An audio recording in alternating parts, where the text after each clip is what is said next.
下面我们讲21独木战的最后一堂课啊。那么这一堂就基本上就是21独木的大概的就是一些功德啊，然后一些利益啊都讲了。其实如果详细讲的话，那韩文当中也有一些相关独木法门的一些法本儿，然后藏文当中也有。但因为我们这次呢，就是让大家稍微这个明白一下这个独木法门是如何殊胜啊。那这样的话，我希望以后呢，我们在生活当中，大家这个一定要用上，一定要用上。甚至呢，我希望我们这个寺院和道场，还有这个协会中心，这些这个佛教的团体当中呢，就是要念诵这个独木法。我看到你们很多道友念诵应该很好的。一方面，我们有时候参加藏地的一些法会念独木的时候也是，很重要，大家要会念，所以念藏文也是最好的。就经常他们前往这个印度啊，就前往其他地方的时候呢，有很多法会都是念独木，就是有个别的道友都是参加法会回来的时候都会念独木赞，就是也有这样的。然后同时呢，以前汉地没有的，就是现在我们的这个独木的念诵两种方法呢，就是都信得过，都很好。就是所以以后呢，根据你们不同的这个根基吧，就是我们最近就南宗这边就是用一种调子，然后尼宗这边用一种调，都可以。就是希望你们以后在汉地寺院和学会道场当中呢，就经常这个弘扬就是独木法。如果这个声音呢，就是在不同的佛教界的这个群体当中能传出来的话呢，我通过这个分别念的必量就是应该就是我们的这个佛法的这个很多的位缘呢，就是会得以牵出就是包括个人的这个修行呢，就是一定会是有非常大的这个深远就是属于这方面呢，希望就是大家努力。那么今天呢，我们也紧接着讲这个独木赞就是其实这个独木赞呢，我们前面也讲过，就是前辈的很多的这个大德呢，就是都有特别就是殊胜的这些因缘。当然是以其他的一些一般的修行人的经历呢，我们都就是没有这个就时间就是描述，就是比如说比较大的那个，不管是藏地、印度的这些大德们呢，就是都有特别就是殊胜的一些教研。就是我想起来还有我们这个方便的时候，以后讲那个世事无事颂，世事无事颂的作者呢，就是叫这个巴瓦德瓦，就是巴瓦德瓦。那么他呢，其实这个造这个世事无事颂呢，好像我以前不知道讲过没有，就是也有很深的一种因缘。就是他刚开始呢，特别精通这个佛法，但是他弘法利生的事业呢，就是不太广。后来他一直祈祷呢，就是想到那个东方，就是去这个礼拜就是独木这个像。在这个过程当中呢，就是需要就是过这个海就是坐船就是过海。后来在海中呢，就是已经这个海岛上的这个人们呢，就是把他接着就是在那里，他那边特别痛苦，就是不但就是弘扬不了佛法，就是而且呢也没办法度化这些众生。后来就是他也一心一意的祈祷独木之后呢，就是在他的这个显现当中呢，就是独木告诉独你晚上这个睡到这个怎么样的这个姿势的话，那你可以今天就是到那一处。后来呢，就是他就非常这个向往自己的故乡，就按照这个独木的姿势这样睡下去了以后，第二天呢，就是确实已经到达了自己的故乡。但到了故乡以后，他原来的这个寺院呢，在同一个时代当中已经完全的就是有了很大的变化，就是有些高僧大德已经圆寂了，有一些新的思想潮流呢，就是不断的在涌现。那么这个时候呢，就是他的这个弘法利生呢，更就是没有办法就是展开，就是特别就是一种这个就比原来就是还差。就是那个时候呢，他就想就是他就想到了，就是这次的我的这个弘法利生的事业就都不成功的原因呢，就是那个海岛上的人们就是劫持我就而这个损害的。所以呢，就是他生起一些这个恶念，就是马上用这个切克印书印就是念一些恶咒，就是结果呢，就是这个海岛上的人们呢，就是全部都是就出现就是地震啊，就是全部就是沉在这个大海里面。后来呢，就是他自己塑造的罪业呢，就是想起来了以后极其惭愧，然后进行这个忏悔啊。进行忏悔以后呢，他就为了这个忏悔，从印度呢，就是这个磕头，就是到这个就是文殊菩萨的道场，就是五台山，就是他准备发愿，就是这样。但这个过程当中呢，杜牧呢，就是也这个告诉他，你如果这个光这样磕头呢，就是不一定清除你的罪障。如果你真的这样想的话呢，那么你应该就是造这个非常这个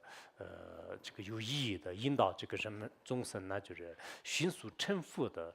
这样的这种法要呢，就留给这个世人呢，就是可以清净你的罪障。后来这个波瓦德瓦上师呢，就是经过多年的这个闭关啊、实修啊，还有这个抉择啊，然后呢，最后就是他觉得是所有的这个修行当中，就是成佛最快的呢，如理如法的一至三之事。所以后来就是造了就是50个颂词的十世无世颂。这个十世无世颂呢，虽然表面上看呢文字不是很多的，但是呢，真正的这个按照杜牧的这个书记啊，就是一生这个成佛呢，就是必不可少的，就是非常这个深深的窍诀呢，就是集聚一起，就然后就留给这个世间的人们啊，就是有这样的这个说法。所以呢，我们就是也想到了，就是这个很多的这些大德呢，就是为什么这个修成杜牧之后呢，就是对大家就是对自己啊，就应该是有非常大的这个这种突破性的吧，就是可以这么说，就是有些这个事业的这种展开。我们在座的很多道友呢，有些是自己很想把自己的修行呢33种就是圆满这个完成，有些呢就是很想在有生之年当中，就是以自己的这个微薄之力，就是绕以这个有情呢，就是弘扬佛法，就是但是有心力不足，也有这种情况。那在这种情况下，我们光是分别念再怎么样，就是梦里的这个使他强盛，也不一定是起到作用的，一定要通过一种这个三巧方便方法啊。那这种三巧方法呢，我想是应该是这个起到度母，就是通过度母法门来，就是度化这个众生，就是这是非常这个合理的。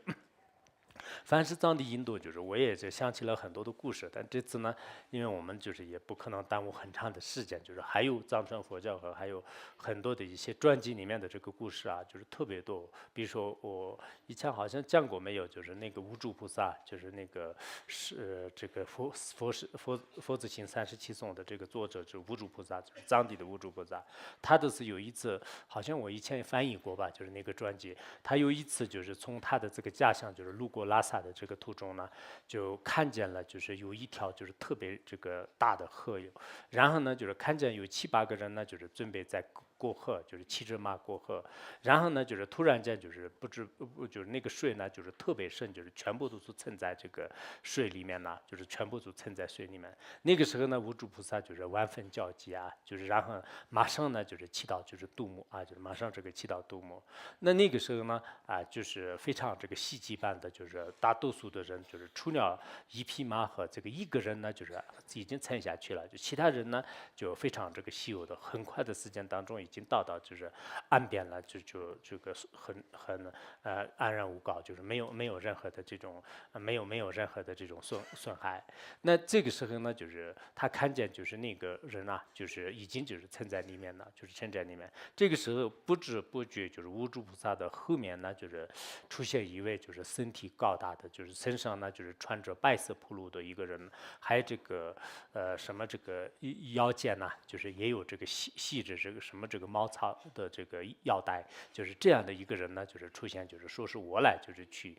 这个救他们，就是结果他自己呢就是永远到这个河里面，就是然后把这个人呢就落水的这个人就是从树里面就是拽过来了，然后呢就是顺利的就是拉到岸边，拉到岸边之后呢，就是不知不觉的那个白衣服的人呢，就是已经消失无踪啊，就是消失无踪。当场的人们呢，就是大家都非常这个稀有，就是然后问无主菩萨就是这是这么一回事。无主菩萨就是我也不知道，就非常这个稀有，是什么回事。让很多人呢就是说这是应该是这个度母的这个加持就是无主菩萨也是这个就说到了，就是说是我们只要有这个诚挚的信心祈祷的话呢，三宝呢就始终都是不会欺负我们的就是意思呢就是应该是这个度母就是所以我们在生活当中就是以后就是自己在无论是这个集体的一些这个困难或者是一些违缘出现的时候，就是祈祷度母就是很重要的。还有呢，就是自己私人的就是自己私人呢，其实凡夫人呢，就是经常的遇到一些自己觉得是就是很不顺的，或者是很需要就是马上解决的。那这种情况的话呢，应该就是需要就是祈祷度母我相信以后我们那个很多汉地这个寺宗道友的话呢，就是也会有很多的这个感应就是到时候呢，我们专门这个祈祷就是度母，就是然后出现的这些感应呢，就是也可以变成一本厚厚的这个书就是但这个书里面最好不要有一些妄言妄语就是不要就是真正的一些感应的话呢，这个也没有什么就是不可说的，就是诸佛菩萨的这个包括一些谦卑大德的这个传记当中的话呢，就是都有很多的那种这个通过度母就是通过度母也好，其他这个圣尊加持这个出现的一些这个非常稀有的这个传记。我想那个就是大家呢，就是应该是好好的就是随时随地都是就是要这个祈祷度母，就是让就是这个接触自他的一切痛苦，就是这一点就是很重要的。其实我们这个祈祷的时候呢，就是度母是就是平时在这个我们的这个身边以前那个罗那活佛的一个就是弟子就是方宇教授，有一个女性的方宇教授，她是据说是就是活了这个100多岁，是一个度母的成就者，也是个汉族人。他经常就是用一个比喻，就是他的这个比喻是什么呢？他说是阿弥陀佛呢，就是像是国家的主席一样的，然后观音菩萨呢就像是省长或者是市长一样的，而度母呢就是街道办公室的主任一样的。他说这个我们去就是找这个国家主席和省长市长的话呢，就是有一定的这个困难。有出现什么事情呢？就是我们这个身边的这个街道办公室主任的话呢，那就非常这个方便，就是所以呢，他就是阿弥陀佛和诸佛菩萨的这个化现，就是有什么事情呢，就是应该请教他。就是其实我觉得表面上看呢，就是很这个世间化的一种比喻，但实际上呢，诸佛菩萨的这种这个实现化身呢，是不可思议的。可以说是这个阿弥陀佛和观世音菩萨无二无别的这个度母呢，在我们的这个生活当中就是每一个这个细节都是可以这个出现就是出现。所以呢，你们就是不管是遇到什么样的，就是包括有些像我们藏地的话，那大大小小的事情呢，就是都要就是找度母的，就是甚至有些这个盗贼就是偷东西去的时候呢，就是也念度母，就是让很这个顺利的回来，也有这种情况。